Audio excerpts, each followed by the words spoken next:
Hi, my name is Dr. Pecoraro. I'm a chiropractor in Scotch Plains, New Jersey.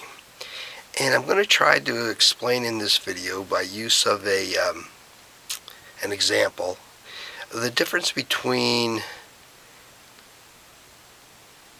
you doing something on your own and wanting to do something on your own and letting God do it through you. So let me give you the example first. Let's say there's a parent trying to teach their child to walk, and they have the child walking in the grass, and in the grass the child comes across a broken bottle. Now this is a small child, it's just learning how to walk, but he can do it a little bit as long as there's not things interfering too much. So it's on the grass, the child's on the grass, and first he comes across this broken bottle. The child hesitates, and he stops, and he sees this thing in front of him, and he points to it, looking at it. His parent sees it.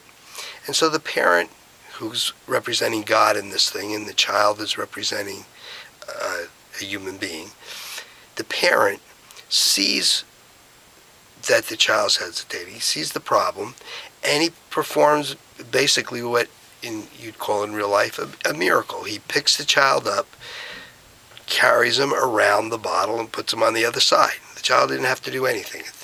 This would be a miracle. Now the child walks a little further down the grass, and he gets to a point where there's this big tree in the grass, and it's a large tree, and there's large roots that are at the bottom, maybe like spreading out 4 or 5 feet away from the tree, and maybe coming up 6 inches to a foot off the ground out of the dirt in the grass. And the child looks at this, and he's worried about getting over it, but the parent says to him, well, come on, and grabs his hand and kind of helps him over. Now the child takes the steps over those branches, but the parent is helping him over by grabbing his arm and doing just what he needs to have done. So again, the parent is God, the child is us. And so in this example, God is giving us just enough help that we can get by and do what it is. Now the child walks a little further on the grass, and now there's just a little branch, but the child doesn't think he can walk over it or around it. And the parent, God, knows that the child can do it. And so he encouraged them, he inspires them to do it.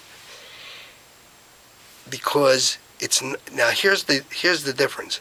The child isn't really doing it on its own. The child is only able to do this because of what the parent has already given him. The parent has already taught him how to walk, has already given him help on other smaller things, has already picked him up every time he fell. So the parent has already given this child enough grace to perform this feat of going over the branch himself, the twig himself.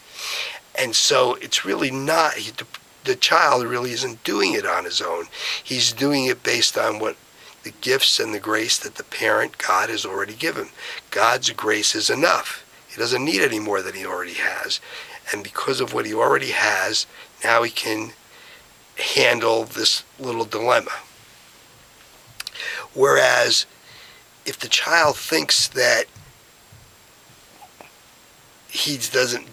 the parent didn't do anything for him, that he's doing this all on his own, that he learned to walk on his own, that the parent didn't help him with all this stuff, well, that'd be a lot different. If you were trying to do it that way, then you're trying to do it on your own. If you're trying to do it the other way, in which you're accepting the fact that God gave you all these gifts beforehand, the physical ability to do the thing, the mental ability to do the thing, he put you in a circumstance to do it,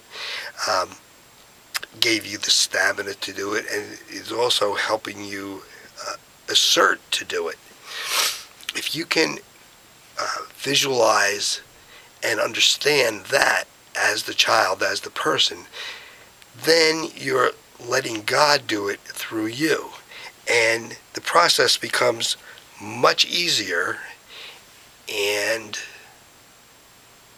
holier. So I don't know if I explained it well. I hope I did, and I hope you can understand the difference now. Thank you.